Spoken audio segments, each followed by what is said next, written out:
When this baby hits 88 miles per hour, you're gonna see some serious shit. Star Wars is the greatest topic of practical versus CGI. They've got, you know, the original films were all practical. Yep. You know, big AT-AT walkers or AT walkers, you know, walking in the snow, and they're all being practical. The Millennium Falcon was practical. Everything was practical. But then, you know, the prequels started coming out, and George Lucas had all this new technology, and he was waiting, in fact, waiting for that technology to come out to make those movies. And people, when they came out, started complaining, like, you know, this looks awful. Why is the CGI so bad? There was complaints even, for instance, for Yoda. Oh my so God, Yoda came out originally as a practical puppet, but then people complained about that, and then he went back and made that a CGI character, and that's why they complained about you can that see again. here that Yoda is on the left hand here is a puppet, and on the right he's a CGI character, and that's the same movie, that's the same sequence. It's just been digitally altered because they didn't feel like the puppet really worked that well. But And I think- how iconic is the puppet though? That is the most iconic puppet of all time. But the CGI characters had far more screen time these days, and I think to most kids and most people that are, you know, the lower generation of us, whatever that is, what's the generation before us? We're millennials, right? So what's the generation before us? Or after us? After us, Knobs. That's probably what Knobs? it's going to be. the youngsters. Generation of knobs. I wouldn't have a clue. Who knows? But anyway, someone's sitting at their table right now going, "They're this. Why do they know? They're this." Generation Z. Anyway, my point of the matter is that Star Wars, the first movie, was a lot of practical. There was tons of practical in that movie. A lot of the spaceships were real, obviously not flying, but like on the ground. The Naboo starfighters in that big sequence where they fight Darth Maul were all real. And a lot of the creatures were real, a lot of creature effects were real. And then they went into episode 2, and that movie was entirely, outside of basically the actors, in some degree, were CGI.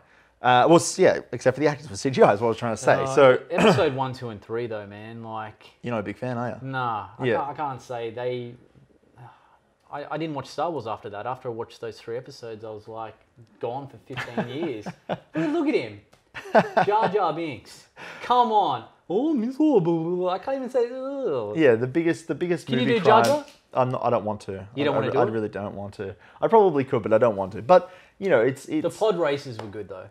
Yeah. You got to admit, for Phantom Menace, they were pretty awesome. Yeah, and that's something that's CGI, but people will forget about that because it's really good and it's really well done. And that's okay. something that needs to be talked about, is that CGI actually can be really good. Mm-hmm. And you're probably not going to say it's really good because you haven't noticed that it's CGI. And something that does that really well was, I mean, Rogue One. You've got giant intergalactic starships, like the Star Destroyer, there's not a Super Star Destroyer, there's Star Destroyers. And they look real, they look practical, but they're all CGI. And you've got people like Moff Tarkin, who's a CGI character completely rendered in CGI. And he looks... I need to speak to you about that one. Well, I think he looks pretty realistic. Look, I mean, so let's pause on this picture. Okay. He looks fantastic there. He looked fantastic in the reflections. But when he starts moving around and talking, you can see it's not 100%. Yeah, okay. Like, I know it's supposed to be CGI, but I want Well, it's not supposed to be. I know, they're trying to make it. But they made it. He's too prominent in it. Yeah. And so I was like, just edge it a little bit back so we don't actually see him in full frame most of the time. It would have been a little bit more Make believable. him a bit more of a background character. Yeah. So I'm watching and I'm like, that's CGI. Well, the interesting thing about Moff Tarkin was they found a cast of his face from another movie, so they actually got in there and used that cast, and so that's why the cast and the CGI recreation of that character looks so real. They had something to work with, whereas Leia in that movie doesn't. I think she looks awful. Like, she looks very plastic. It doesn't look like Carrie Fisher to me. It looks really awful. And they didn't have any kind of cast for her. They just had Carrie Fisher now, so they used a lot of her eyes and how her face kind of moves a bit now and stuff like that. And then they used another actor underneath, just like they did with... They probably could have used Carrie Fisher's daughter, Billie Lord. Well, she doesn't really... I don't think she looks like Carrie Fisher that way. Yeah, but I'm saying, the actress that portrayed her in the CGI footage Yeah. sort of looked like her. Yeah. But I don't know, man. Like, that was sort of believable. It was only a snippet at the end. Yeah. But look, another 10 years, and we're going to be seeing movies full CGI, and we're not going to even know the difference. Yeah. That's why I like your point when you brought up Rogue One. Yeah. There wasn't one point in the movie where I go, oh, it's a CGI. I watched Well, Leia was for me. Leia. Like, it got No, all I the mean, way to the like, end. I'm just saying, like, up to that point. Yeah. Apart from the Moff bit, Yeah. just a little bit too much Moff, and that Leia little bit at the end, the rest of the movie, I couldn't, like, I wasn't there going, oh, that's CGI. I was actually really enjoying it, and you lose yourself in it. Yeah. That's why technology is just so incredible these days. That's why we were speaking about many weeks ago about Avatar 4, no, Avatar 2, sorry. Yeah. Well, yeah, it's going to be up to 4, isn't it? It's going to be up to like 25. Where is that going to be? You know? What's going to be happening? Yeah. Only time will tell. Yeah. Well, yeah, I mean, there's so many bad uses of CGI. I mean, all the way, I think Scorpion King was an awful use of CGI. The Rock in that movie looked bloody awful. And, you know, but then there's also so many great uses of CGI that you can't God, even... don't even bring that up. I can't even look at it. It's so hard to look at. Be careful, man. Sorry, mate. It's very hard to look at terrible CGI. But then, you know, there's some cases where it's done really well. And another point of that is another Star Wars movie, and that's The Force Awakens. And a lot of people, you know, say awesome work to JJ for bringing back practical. But there's a ton in that movie that you might not even realize is CGI. And BB-8 is a big part of that. He's very much CGI. There's obviously a lot of practical work with him.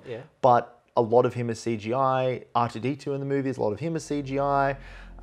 There's, for here instance, is the Millennium Falcon in the background. They had a full-scale Millennium Falcon to use, but they didn't. They used a practical CGI model. And but did you watch this and pick up on it? Or were you just so... No, but that's what I mean. It's done so beautifully and well that you just can't tell.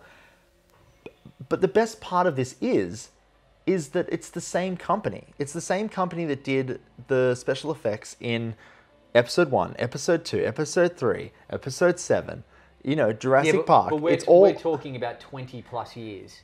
No, we're not. We're talking about 5. I think there's 7 years. Or You're saying Episode 1.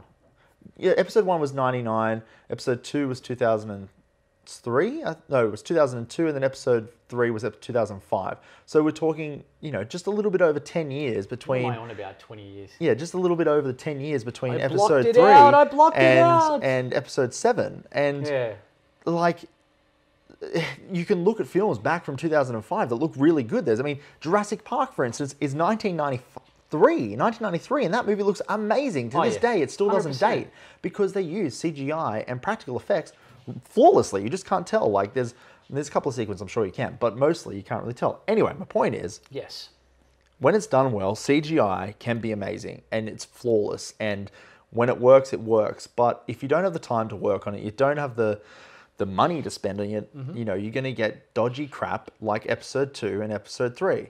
Because those movies were stuck on a timeline they needed to make happen, and I don't think they had the time or energy to put into the stuff they needed to. Hey, I'm Ryan. I'm Draz. And we are the Movie Nerds. And if you love this video and you want to check out more from us, make sure you watch our full live 30-minute show on Facebook/So Is It Any Good every Monday night. And if you love videos, short videos like this, hit the subscribe button and comment below and let us know what you want to see. And until next time, we'll see you at the movies.